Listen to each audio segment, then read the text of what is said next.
TDP Janasena Bharatiya Janata party పొత్తులో భాగంగా చంద్రబాబు గారు భారతీయ జనతా పార్టీ నుంచి పోటీ చేయబోతున్నటువంటి అభ్యర్థుల్ని అందరినీ నేను గెలిపించగలను, కానీ ఆ నలుగురు అభ్యర్థుల్ని మాత్రం నేను గెలిపించలేను అంటూ ఖరాఖండిగా ఆయన మోదీకి అమిత్ షాకి తేల్చి చెప్పారంటూ ఒక వార్త ఇప్పుడు సోషల్ మీడియాలో చక్కర్లు కొడుతున్న నేపథ్యంలో ఇంతకీ ఆ నలుగురు భారతీయ జనతా పార్టీ అభ్యర్థులు ఎవరు అనే అంశానికి సంబంధించి మనతో మాట్లాడేందుకు ప్రముఖ రాజకీయ విశ్లేషకులు, ప్రముఖ సీనియర్ జర్నలిస్ట్ సిఎస్ రావు గారు మనతో ఉన్నారు. సార్తో మాట్లాడదాం. సార్ నమస్తే. సార్ నమస్తే.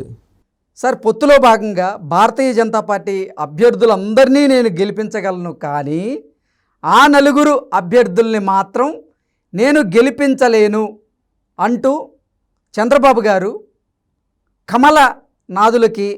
కమలనాథ పెద్దలకి ఎవరైతే ఉన్నారో బీజేపీ పెద్దలు వాళ్ళందరికీ ఖరాఖండిగా తేల్చి చెప్పినట్లుగా ఒక వార్త ఇప్పుడు సోషల్ మీడియాలో చక్కర్లు కొడుతూ ఉంది. ఇంతకీ ఆ నలుగురు బీజేపీ అభ్యర్థులు ఎవరు అంటే ఏం చెప్తారు సార్? సో ఇప్పుడు చంద్రబాబు నాయుడు ఏంటంటే ఇటీవల కాలంలో చాలా వరకు బీజేపీతో కలిసి వెళ్ళటానికి, జనసేనతో కలిసి వెళ్ళటానికి ఆయన చాలా కష్టపడ్డారని చెప్పుకోవచ్చు. ఇరుకైనటువంటి చొక్కా తొడుక్కోవటంలో ఎంత ఇబ్బంది ఉంటుందో అంత ఇబ్బంది పడుతున్నాడు చంద్రబాబు నాయుడు అని చెప్పి పవన్ కళ్యాణ్ చెప్పాడు నాకు మూమెంట్లో. అంటే ఆయన పార్టీ ఏమో బలమైనటువంటి పార్టీ, 175 స్థానాల్లో పోటీ చేసేటువంటి సత్తా ఉన్నటువంటి పార్టీ. కానీ ఇప్పుడున్నటువంటి పరిస్థితుల్లో ఆంధ్రప్రదేశ్లో జనసేనతోటి అలాగే బీజేపీతో కలిసి వెళ్లాల్సినటువంటి సిచ్యువేషన్ ఏర్పడింది ఆయనకి. అందుకే పవన్ కళ్యాణ్ ఇరుకైనటువంటి చొక్కాని వేసుకోవడానికి ఇబ్బంది పడుతున్నారు చంద్రబాబు నాయుడు అని. సో అది పవన్ కళ్యాణ్ తెలుసుకున్నారు. తన సత్తా ఏంటి, తన బలం ఏంటి, తన బలహీనతలు ఏంటి అనేది తెలుసుకున్నాడు పవన్ కళ్యాణ్. తెలుసుకొని చంద్రబాబు నాయుడు తోటి కలిసి అడుగు వేస్తున్నారు. దీంట్లో ఎలాంటి పొరపచ్చాలు లేవు చంద్రబాబు నాయుడు పవన్ కళ్యాణ్ మధ్య. అలానే జన సైనికులు తెలుగుదేశం పార్టీ క్యాడర్ మధ్య కూడా పొరపచ్చాలు లేవు. తెలుగుదేశం పార్టీ ఓట్లు జనసేనకి వెళ్తాయి, జనసేన ఓట్లు తెలుగుదేశానికి వెళ్తాయి. కానీ ఇప్పుడు బీజేపీకి సంబంధించి బీజేపీ అసలు ఏమీ లేకుండా ఓట్లు 0.5% ఓటు ఉన్నటువంటి బీజేపీ 6 ఎంపీ స్థానాలు, 10 అసెంబ్లీ స్థానాలు తీసుకుంది. సో ఈ 6 లోక్సభ స్థానాల్లో అభ్యర్థుల్ని అసలు ఎవరిని పెట్టాలి, ఎవరిని పెడితే గెలుస్తారు? 0.5% ఉన్నటువంటి బీజేపీని ఎవరు గెలిపించాలి? చంద్రబాబు నాయుడు గెలిపించాలి. ఆయన భుజాల మీద వేశారు బీజేపీ వాళ్ళు. అలాగే 10 అసెంబ్లీ స్థానాలు కావాలన్నారు, 10 ఇచ్చారు. ఆ 10లో అభ్యర్థుల్ని పెట్టాలి, వాళ్ళని గెలిపించాలి. అది కూడా చంద్రబాబు నాయుడు భుజస్కంధాల మీద పెట్టారు. సో ఇది చంద్రబాబు నాయుడు సర్వేలు ప్రదర్శించి చూపించారు. సో మీరు బాగానే ఉంది కోరారు, 6 లోక్సభ అలాగే 10 అసెంబ్లీ స్థానాలు బాగానే ఉంది. కానీ సర్వేల ప్రకారం అయితే ఎవరెవరు కనీసం గెలిచే అవకాశం ఉంది, గౌరవప్రదమైన ఓట్లు ఎవరెవరు సంపాదించుకునే అవకాశం ఉంది అనేది కొంత ఆయన ఫీడ్బ్యాక్ చేశారు. ఇప్పుడు గజేంద్ర సింగ్ షెకావత్ అలాగే జయంత్ పాండా ఇద్దరితోటి భేటీ అయిన సందర్భంగా 8 గంటల పాటు 3 డేస్ బ్యాక్ సమావేశం అయినప్పుడే చెప్పారు చాలా క్లియర్గా. చెప్పినప్పుడు ఈ సమాచారాన్ని ఢిల్లీ తీసుకెళ్ళి అమిత్ షాకి, నడ్డాకి, నరేంద్ర మోడీకి చెప్పారు. ఎవరినైనా పెట్టి గెలిపించను కానీ వాళ్ళని మాత్రం నేను గెలిపించలేను, నా వల్ల కాదు అని చెప్పి చాలా వరకు ఆయన సూటిగా చాలా క్లియర్గా చేసి చెప్పారు వాళ్ళకి అని చెప్పి తెలుస్తుంది. ఎవరు వాళ్ళు అని అంటే చాలా క్లియర్గా చెప్పారు. వైఎస్ఆర్ కాంగ్రెస్ పార్టీకి మద్దతు పలుకుతున్నటువంటి వాళ్ళు బీజేపీలో ఉన్నారు. బీజేపీలో ఉంటూ జగన్మోహన్ రెడ్డికి వత్తాసు పలుకుతున్నారు. జగన్మోహన్ రెడ్డికి కోర్టులుగా వ్యవహరిస్తున్నారు వాళ్ళు. సో అటు బీజేపీకి ఉపయోగపడరు, ఇటు తెలుగుదేశానికి ఉపయోగపడరు, అటు జనసేనకు ఉపయోగపడరు. ఈయన పోయి జగన్మోహన్ రెడ్డికి ఉపయోగపడేలా వీళ్ళు వ్యవహరిస్తారు. కాబట్టి ఇది ప్రజలకు అందరికీ తెలుసు, ఆంధ్రప్రదేశ్ ప్రజలకి. వాళ్ళని కనుక కూటమి అభ్యర్థులుగా పెడితే నేను చెప్పినా కానీ పబ్లిక్ వినరు, విని వాళ్ళకు ఓటేసే అవకాశం లేదు. కాబట్టి వాళ్ళని మీరు అవాయిడ్ చేయండి. అవాయిడ్ చేసి మీరు మిగతా ఎవరినైనా పెడితే నేనేదన్నా ప్రచారం చేసినా ఉపయోగం ఉంటుంది. అదర్వైజ్ నేను ప్రచారం చేసిన, పవన్ కళ్యాణ్ ప్రచారం చేసిన, ఎవరు చేసినా కానీ ఆ అభ్యర్థులు వైఎస్ఆర్ కాంగ్రెస్ పార్టీకి మద్దతు పలుకుతున్న, వైఎస్ఆర్ కాంగ్రెస్ పార్టీ అడుగు వేస్తున్నటువంటి జగన్మోహన్ రెడ్డి వాయిస్ లేదా జగన్మోహన్ రెడ్డి పంచన ఉన్నటువంటి ఆ బీజేపీ నాయకులు గెలవడం అయితే కష్టం. పగలు బీజేపీ, రాత్రి వైఎస్ఆర్ కాంగ్రెస్ పార్టీ అన్నట్టుగా వాళ్ళు ఉంటారు. కాబట్టి వాళ్ళని పబ్లిక్ తిరస్కరిస్తారు. అది మీ ఇష్టం ఇహనా అని చెప్పి చెప్పడం జరిగింది. అయితే అక్కడ ఒక 5-6 పేర్లు ఉన్నాయి. ఈ 5-6 పేర్లో ప్రధానంగా ఒక నలుగురు ఆశిస్తున్నారు టికెట్స్ ఆశిస్తున్నటువంటి వాళ్ళలో ఈ నలుగురు గెలిచే అవకాశం లేదని చెప్పి అధిష్టానానికి తెలియజేసినప్పుడు అధిష్టానం కనీసం వాళ్ళలో ఇద్దరినన్నా మీరు పరిగణలోకి తీసుకోండి అని చెప్పి ఏదో ఆదేశించారని చెప్పి తెలుస్తుంది. ఇంకా విధులైనటువంటి పరిస్థితుల్లో వాళ్ళిద్దరిని ఒప్పుకున్నారు చంద్రబాబు నాయుడు అని అంటున్నారు. వాళ్ళిద్దరిలో ఒకరికి దాదాపు టికెట్ కూడా కన్ఫర్మ్ అయింది అంటున్నారు. కానీ డిపాజిట్లు కూడా వచ్చేటువంటి అవకాశం లేదు అతనికి అని చెప్పి ఇప్పుడు తెలుగుదేశం పార్టీ వాళ్ళు, జనసేన వాళ్ళు చెప్తున్నారు. అయితే అక్కడ మరి వైఎస్ఆర్ కాంగ్రెస్ పార్టీ వాళ్ళు గెలిపించాలి కదా అని అంటే ఆ ఆపరేషన్ కూడా చేస్తున్నారు.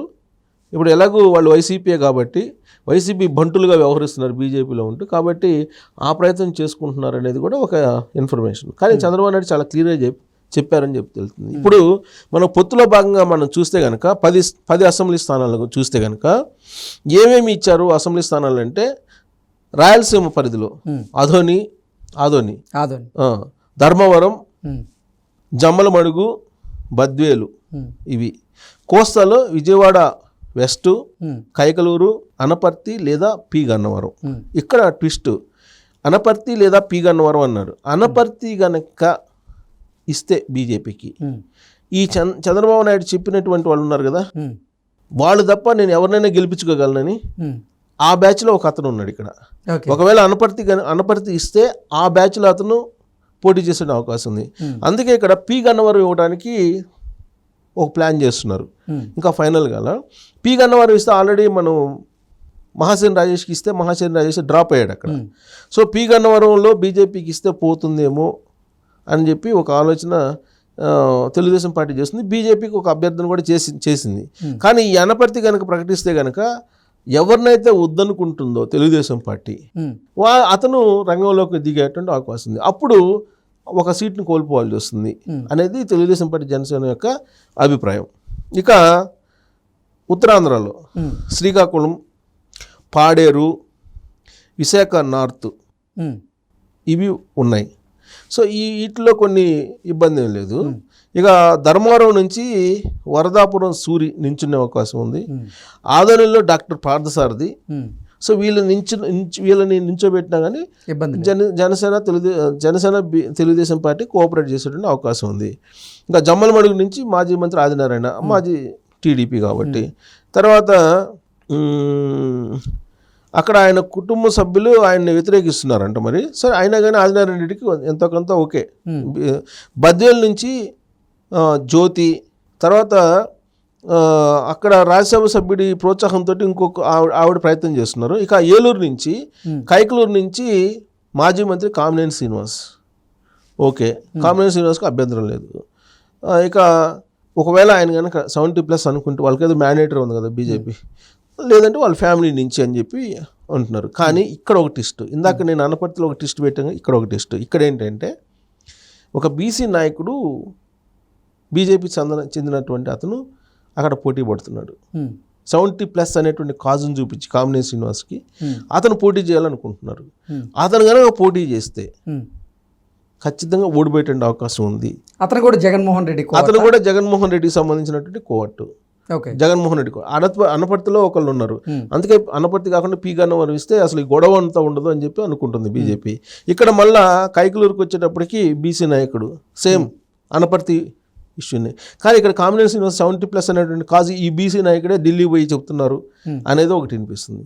కానీ ఒకవేళ కామినేని శ్రీనివాస్ కాకుండా ఈ బీసీ నాయకుడి కనుక ఇస్తే డెఫినెట్గా ఓడిపోయేటువంటి అవకాశం ఉంది. కాబట్టి అక్కడ వదులుకోవాల్సి వస్తుంది అనేది. ఇప్పుడు వీళ్ళని కనుక పెడితే వైఎస్ఆర్ కాంగ్రెస్ పార్టీ లబ్ధి పొందుతుంది. అందుకని వైఎస్ఆర్ కాంగ్రెస్ పార్టీ వాళ్ళు ఏం చేస్తున్నారు, ఢిల్లీకి ఈ పొత్తుని విచ్ఛిన్నం చేసేటట్టు లేదంటే వీళ్ళని నిలబెట్టేటట్టు వాళ్ళ స్థాయిలో వాళ్ళు ప్రయత్నం చేస్తున్నారు. సో కాబట్టి ఈ బీసీ నాయకుడు కనుక కైకలూరులో పోటీ చేస్తే అక్కడ ఒకటి పోయేటువంటి అవకాశం ఉంది. ఇక విజయవాడ వెస్ట్, అక్కడ శ్రీరామ్ పేరు వినిపిస్తుంది. బీజేపీ అధ్యక్షుడిగా ఉన్నాడు అక్కడ, జిల్లా అధ్యక్షుడిగా శ్రీరామ్ పేరు, అది ఓకే. లేదా నగర మాజీ అధ్యక్షుడు బబ్బూరి శ్రీరామ్, ఇతను ఉన్నాడు. తర్వాత ఆర్యవైశ్య సామాజిక వర్గానికి ఆయన ఉన్నాడు శ్రీనివాసు, కాబట్టి ఆయనకు అక్కడ పాజిటివ్గానే ఉంది. ఇక పాడేరు నుంచి ఉమామహేశ్వరరావు ఉమ్, ఎస్సీ మోర్చా రాష్ట్ర అధ్యక్షుడు, అతనికి అక్కడ అభ్యంతరం లేదు. Visakha north Vishnukumar Raju acceptable. శ్రీకాకుళం నుంచి బీసీ వర్గానికి చెందిన పైడి వేణుగోపాల్, ఇతనికి కూడా యాక్సెప్టెన్సీ. తర్వాత బీజేపీకి అనపర్తి పీగన్నవారి వైపే మొగ్గు చూపుతుంది, అదే అనపర్తి విషయంలో. సో ఇది అంటే నేననేది ఒకవేళ అనపర్తి ఇవ్వాల్సి వస్తే నేను ఇందాక చెప్పిన అంటే బీజేపీ ఉంటూ వైసీపీ కోర్టుగా వ్యవహరిస్తున్న అతనికి కాకుండా అక్కడ అయ్యాజీ వేమ అతనికి ఇస్తే ఓకే అని సూచించినట్టు తెలుస్తుంది. ఓకే. సో కాబట్టి మొత్తం 4 ఇంపార్టెంట్ పర్సన్స్ ఉన్నారు. ఒక ఆయన ఢిల్లీలో ఉంటాడు, వైఎస్ఆర్ కాంగ్రెస్ పార్టీ కోర్టు బీజేపీలో ఉంటూ, ఇంకొకళ్ళేమో బీజేపీ అభ్యర్థికి ఒక సీఎం పదవి సీఎంఏ ఇవ్వాలని చెప్పి ఆయన చెప్పు తీసుకుని కొట్టించుకున్న ఆయన. సో వాళ్ళిద్దరిని అవాయిడ్ చేశారు. వాళ్ళిద్దరు సీన్లో లేరు, ఇంకిద్దరు ఉన్నారు. ఈ ఇద్దరిలో అనపర్తి నుంచి పోటీ పడుతున్నాను ఆయన బదులు అదే ఇందాక చెప్పాను కదా ఒక పేరు, ఆయన బదులు ఆయనకి ఇస్తే ఓకే. అసలు అనపర్తి లేకుండా పీగన్నవారు ఇచ్చేస్తే సరి తీసుకోండి బీజేపీ అని చెప్పి తెలుగుదేశం చెబుతుంది. అలా వింటే okay, otherwise Anaparthi close. Kaikaluru నేను ఇందాక చెప్పాను, ఆ బీసీ అతనికి కనుక ఇస్తే అతను కోర్టుగా వ్యవహరిస్తున్నాడు వైఎస్ఆర్ కాంగ్రెస్ పార్టీకి, కాబట్టి అది జనసేనకి తెలుగుదేశం పార్టీ క్యాడర్కి తెలుసు కాబట్టి ఓటేసే అవకాశం లేదు. అక్కడ ఏం చేస్తారనేది చూడాలి. ఓకే. అక్కడ అది ఇక్కడ కనుక చంద్రబాబు నాయుడు చెప్పినట్టు వినకపోతే ఢిల్లీ బీజేపీ పెద్దలు ఎమ్మెల్యేలు నష్టపోయారు. 10 ఎమ్మెల్యేలు ఇస్తే కనీసం 5 గెలవాలి కదా. అవును. ఇప్పుడు 10 ఎమ్మెల్యేలు 4 పోతే 10 ఎమ్మెల్యేలు ఇస్తే 10 గెలవాలనుకుంటుంది తెలుగుదేశం పార్టీ, జనసేన కూడా 10 గెలవాలనుకుంటుంది. బీజేపీ ఇచ్చిన వాళ్ళు 6 ఎంపీలు 6 గెలవాలనుకుంటున్నారు. కానీ ఇక్కడ ఈ డీవియేషన్ ఉన్నప్పుడు అంటే పగలు బీజేపీ రాత్రి వైసీపీ అనేవాళ్ళు, లేదా బీజేపీలో ఉంటూ వైసీపీకి కోట్లుగా వ్యవహరించేటువంటి వాళ్ళు కనుక సీక్రెట్ ఇస్తే నష్టపోయేటువంటి అవకాశం, కూటమి నష్టపోతుంది. ఇదే విషయాన్ని చంద్రబాబు నాయుడు ఆల్రెడీ ఎక్స్ప్లెయిన్ చేశారు. దాంట్లో భాగంగా 4లో 2 పక్కన పెట్టేశారు, ఇంకా 2 మాత్రం ఇప్పుడు ట్రై చేస్తున్నారు. వాళ్ళిద్దరిని కూడా పక్కన పెట్టగలిగితే చంద్రబాబు నాయుడు సక్సెస్ అయినట్టే. ఓకే.